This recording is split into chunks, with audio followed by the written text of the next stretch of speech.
PM Modi G20 summit में हिस्सा लेने के लिए दक्षिण अफ्रीका गए थे। वहां पीएम मोदी क्या बड़े बड़े काम उन्होंने किया है, एक बार जरा उस पर गौर करिए। अमेरिकी राष्ट्रपति डोनाल्ड ट्रंप के बायकॉट के बावजूद G20 समिट में वही डिक्लेरेशन अपनाया गया जिस पर पूरी तरीके से पीएम मोदी की छाप दिख रही। चाहे वो विकसित देशों के लिए क्लाइमेट फाइनेंस बढ़ाने की बात हो या फिर ग्लोबल साउथ यानी कि दुनिया के विकासशील देशों और खासकर अफ्रीका की आवाज को मजबूत करने का आह्वान हो। इसी तरीके से क्रिटिकल मिनरल फ्रेमवर्क बनाने की बात जिसकी की वकालत पीएम मोदी ने की थी, उसे भी डिक्लेरेशन में शामिल किया गया। नार्को टेरर, इस मामले को भी मोदी ने उठाया और उसकी अहमियत भी बाकी देशों ने मानी और इसके खिलाफ एकजुट होकर काम करने पर जोर दिया गया। यानी कि मोदी ने G20 समिट में जितने बड़े एजेंडे थे, देखा जाए तो प्रधानमंत्री मोदी ने सेट किए। G20 समिट में IBSA यानी कि इंडिया, ब्राजील और साउथ अफ्रीका की जो मीटिंग हुई, जिसमें आतंकवाद के खिलाफ रणनीति बनाने के साथ साथ संयुक्त राष्ट्र की सुरक्षा परिषद में अस्थायी सदस्यता को लेकर चर्चा की गई। भारत के अलावा ये जो दोनों देश हैं, ब्राजील और साउथ अफ्रीका, ये भी यूएन सिक्योरिटी काउंसिल की परमानेंट मेंबरशिप मांग रहे हैं। और पीएम मोदी ने यह स्पष्ट कह दिया है कि सुरक्षा परिषद में सुधार अब विकल्प नहीं बल्कि अनिवार्यता है, समय की जरूरत है। और यूएन सिक्योरिटी काउंसिल में 5 स्थायी सदस्य हैं, इनमें से 4 देश भारत के समर्थन में हैं, लेकिन चीन इसका विरोध करता रहा है।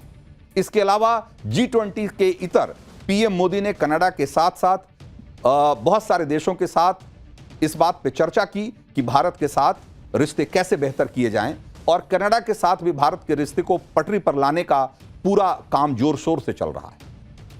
इसके अलावा पीएम मोदी ने ऑस्ट्रेलिया और कनाडा के साथ मिलकर टेक्नोलॉजी और इनोवेशन में एक नई साझेदारी बनाई।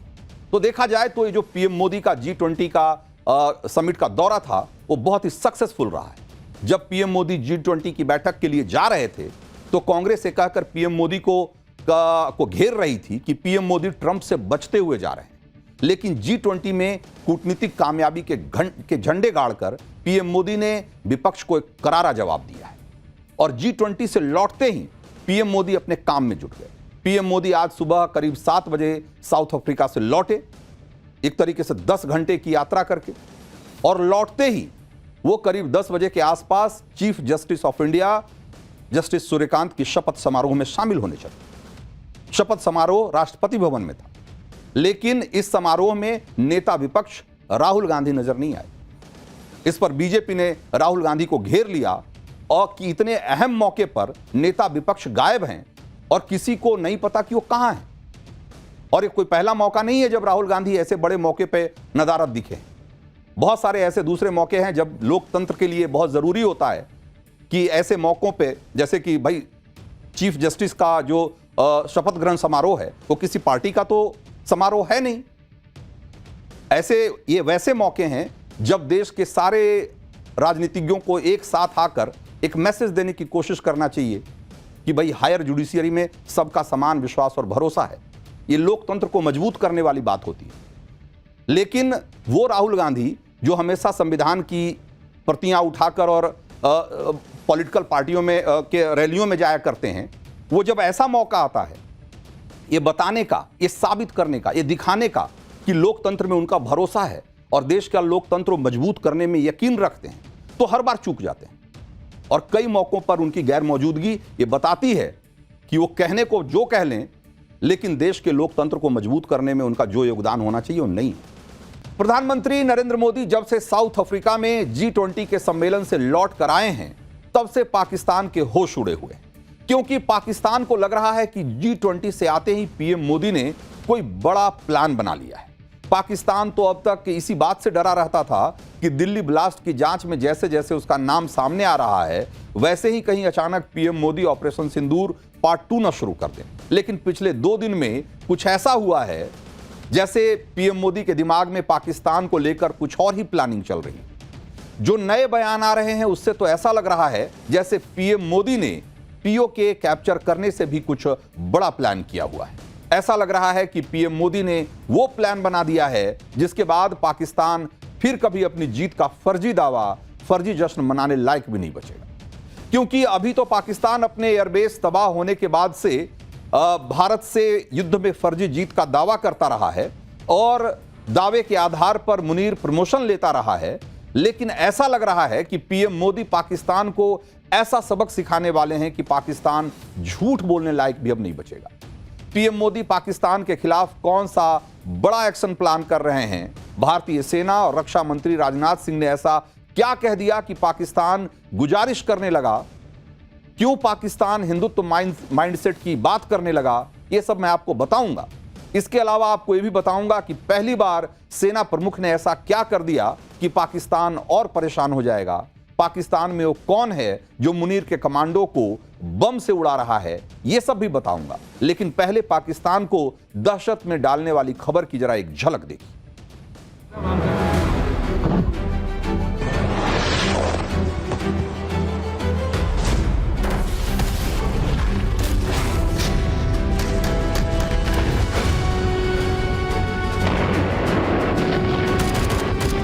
और जहां तक जमीन की बात है तो बॉर्डर्स तो बदल सकते हैं, क्या पता कल को सिंध भारत में फिर से वापस आए। जब तक हम जमीन पर कब्जा नहीं करेंगे तो पाकिस्तान मानेगा नहीं कि हम जीत गए हैं।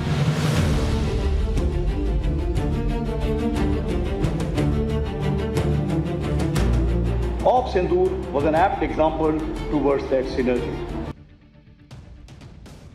तो दिल्ली ब्लास्ट के बाद से ही पाकिस्तान इस टेंशन में है कि पता नहीं पीएम मोदी के दिमाग में क्या चल रहा है, पाकिस्तान को लेकर पीएम मोदी क्या करने वाले हैं। और इस टेंशन के बीच पिछले 24 से 48 घंटे में भारत की तरफ से ऐसे ऐसे बयान आए हैं कि पाकिस्तान के होश उड़े हुए।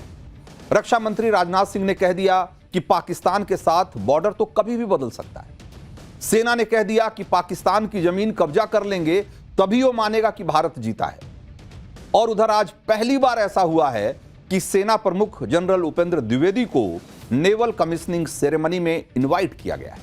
सेना प्रमुख ने आज ही ये कहा कि तीनों सेनाओं का तालमेल ही सबसे बड़ी ताकत है और इसका बेस्ट उदाहरण ऑपरेशन सिंदूर है।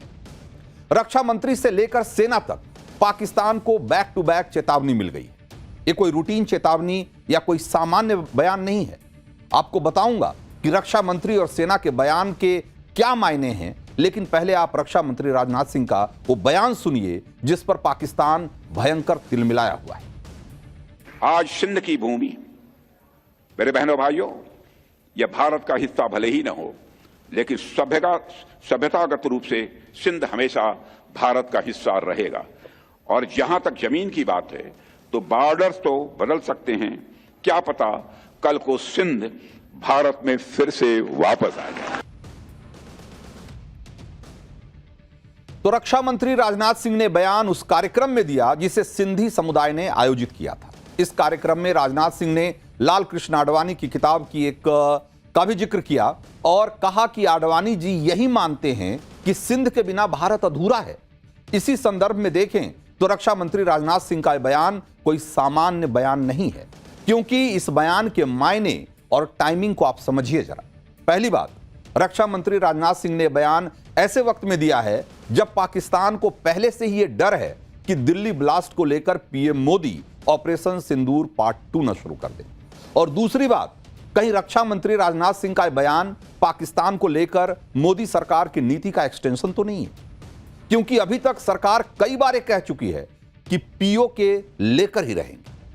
लेकिन अब रक्षा मंत्री राजनाथ सिंह पीओके से आगे बढ़ चुके हैं और पीओके से आगे बढ़कर अब भारत पाकिस्तान के उस हिस्से को अपने में मिलाने की बात कर रहा है जिसके बारे में पहले कभी ऐसी बात नहीं कही गई। और रक्षा मंत्री ने खास तौर पर पाकिस्तान के उस सिंध प्रांत का जिक्र किया जिसकी सांस्कृतिक जड़ें भारत से मिलती है और बहुत गहरे से जुड़ी हुई है। पाकिस्तान में सबसे ज्यादा हिंदू सिंध प्रांत में ही रहते हैं।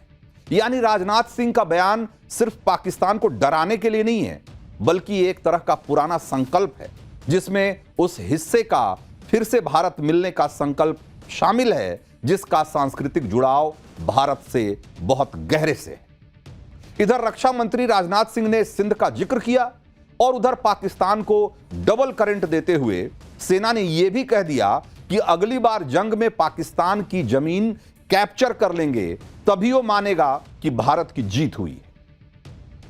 आप पश्चिमी कमान के army commander lieutenant general M.K. Katiyar को सुनिए।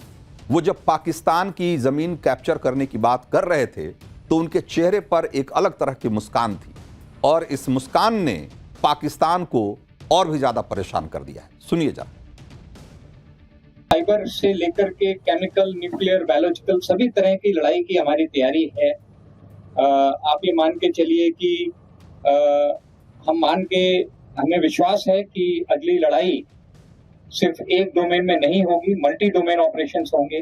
लड़ाई स्पेस में भी होगी, साइबर में भी होगी, ईडब्ल्यू में भी होगी, इन्फोवॉर में भी होगी।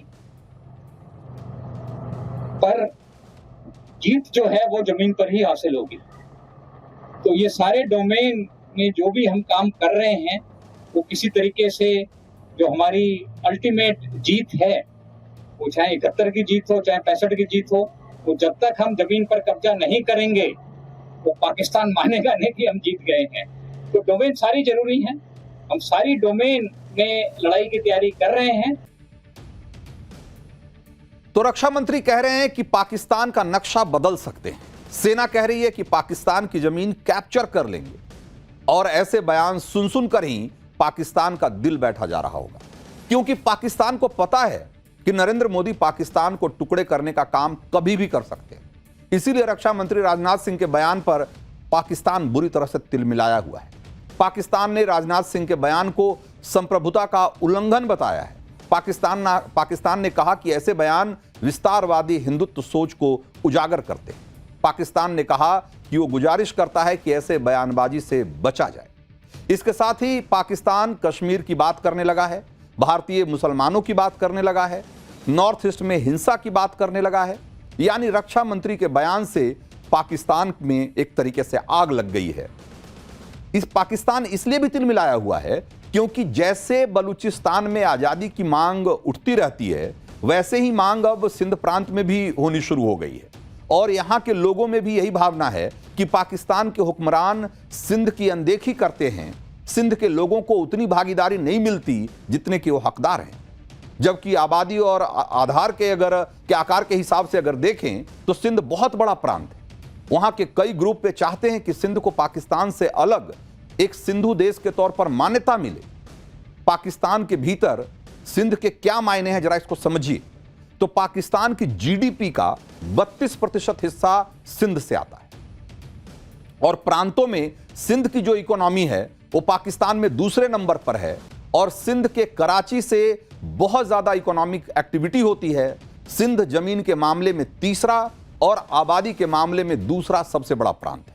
सिंध के पश्चिम में बलूचिस्तान है और पूर्व में पंजाब है। इसलिए स्ट्रेटजिकली अगर देखा जाए तो ये बहुत महत्वपूर्ण इलाका है और इसे गेटवे ऑफ इस्लाम भी कहा जाता है।